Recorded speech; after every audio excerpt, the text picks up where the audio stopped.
Mon premier voyage, j'en ai parlé à 2 personnes, ce genre d'endroit on ne va pas tout seul.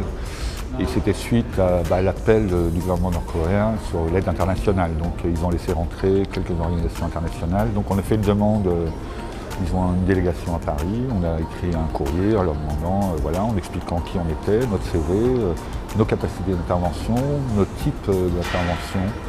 Et donc on a été invité pendant 10 jours à mener une mission d'évaluation en Corée du Nord, à Pyongyang et en dehors.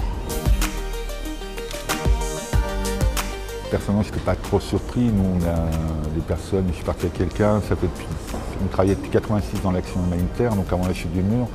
On a travaillé en Pologne, on a traversé l'URSS, donc on a un petit peu l'habitude quand même on va dire, déjà l'architecture communiste, ainsi de suite. Donc cette impression-là, on a retrouvé des choses qui dataient d'avant la chute du mur, quoi. Donc on était, en même temps, c'était notre culture, hein, c'était très loin de chez nous, mais on était voilà, pas totalement surpris. Moi, pour ma part, en tant que directeur de Triangle, je représente l'association avec le chef de mission sur place. Donc c'est aller par politesse voir les autorités, aller sur le terrain, voir les équipes expatriées, aller voir les populations bénéficiaires, les autorités locales qui les gèrent. C'est aussi pour avoir le recul.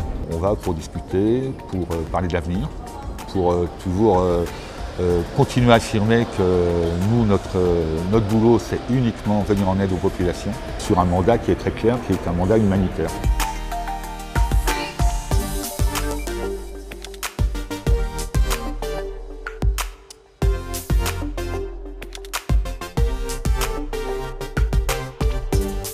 Depuis 1998, le contact avec la population et avec les autorités a évolué. Au fur et à mesure, il y a eu plus de facilité à se rencontrer, plus de curiosité, les gens ont eu moins peur. Donc on peut être amené à être invité par une famille à manger des raviolis, des dumplings, à boire un coup. Ce qui est important, c'est d'être vraiment transparent. À partir du moment où on l'est, il y a une confiance qui s'installe, comme partout dans le monde. Donc voilà. Et ce qui est très important aussi, c'est pour ça aussi qu'on est quelques-uns à y aller régulièrement, parce qu'on est des visages connus, ils nous connaissent depuis longtemps, donc voilà, on entretient, eux ils parlent d'amitié, on parle de confiance.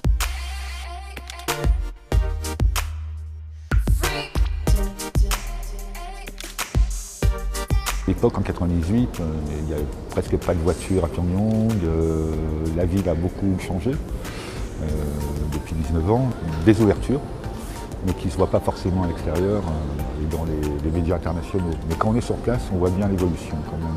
Les générations ont changé. Quand je suis arrivé en 1998, tout le monde était habillé en gris, en vert et en bleu. Aujourd'hui, il y a de la couleur, les gens s'habillent autrement, les gamins portent des casquettes rouges ou autres, enfin voilà. Donc il y a beaucoup plus de voitures, donc ça montre qu'il y a eu des ouvertures. Les choses ne me surprennent pas énormément. On est curieux par contre. Quand on travaille dans un pays comme ça, c'est stimulant intellectuellement. On essaye de comprendre comment fonctionne les cellules familiales, ainsi de suite. Donc on est toujours en alerte, toujours intéressé. C'est un pays, quand on y travaille, on ne s'embête pas en fait. Je suis plus dépaysé mais pas blasé. Mais il y a un truc qui frappe beaucoup, qui frappe énormément les gens qui viennent en Corée du Nord, c'est la propreté. Il n'y a pas de déchets qui traînent. Tout est extrêmement propre, ça c'est très très frappant. Et pas qu'à Pyongyang, dans le pays aussi.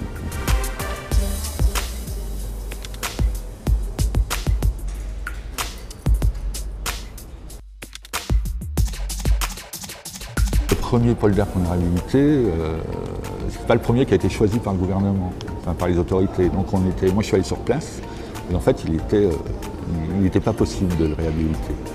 Et donc on a un petit peu peur de dire on va pouvoir faire ce travail-là parce qu'il est trop compliqué, parce qu'il y a trop de travail, parce qu'on n'a pas le budget suffisant. Et en fait, naturellement, on est allé les voir, on dit voilà, c'est pas un problème, on vous allez en choisir un autre. On ne s'attendait pas du tout à ça. À l'époque, je pensais que ça allait être compliqué, ça n'a absolument pas été. C'est beaucoup avec les gens qui travaillent nord-coréens, quand des moments où on décide le vendredi soir, on va faire l'apéritif ensemble, donc chacun va faire sa cuisine. Nous on amène des produits français, ils amènent des produits locaux, enfin voilà, donc on échange, on parle d'autres choses, on rigole. Voilà, ça c'est de bons souvenirs avec les gens avec qui on travaille. Mon prochain voyage est en octobre, justement, une semaine sur place, voir mon équipe, rencontrer les autorités, voir quels sont leurs besoins futurs, voilà. Donc, toujours dans un cadre humanitaire. Je préfère y aller en travaillant en fait. Dans beaucoup d'endroits du monde comme ça, parce qu'on va plus au cœur des choses, on prend le temps avec les gens, on ne survole pas, donc je pense que le tourisme m'intéresserait pas encore, évidemment.